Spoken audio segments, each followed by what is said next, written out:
তারপরে when a man makes a journey by train he can enjoy natural scenery, বলছে এটা simple sentence করতে। এটা আছে কিসে? এটা আছে আমাদের কমপ্লেক্স সেন্টেন্সে, বিকজ এখানে আমাদের একটা ক্লজ মার্কার দেওয়া আছে আর দুইটা আমাদের দুইটা ফাইনাইট ভার্ব দেওয়া আছে, একটা হচ্ছে মেক্স আর একটা হচ্ছে can enjoy.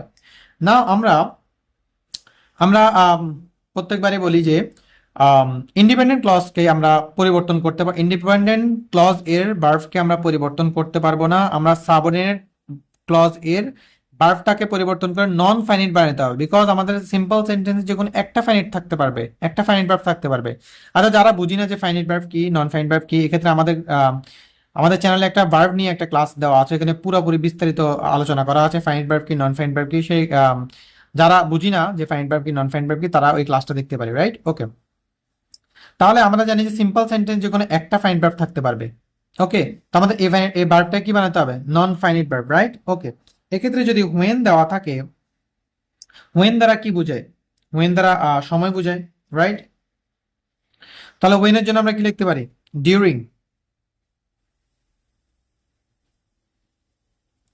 During a journey by train,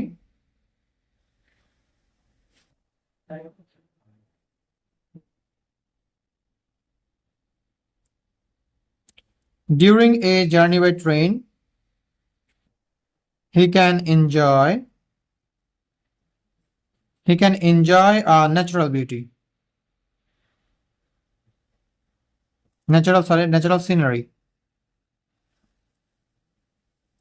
right? Okay, এক্ষেত্রে শুধু আমাদের একটাই ফাইনাইট ভার্ব থাকলো। when a man makes a journey by train he can enjoy natural scenery, এটাকে যদি সিম্পল করি, during a journey by train he can enjoy natural scenery, right? Okay,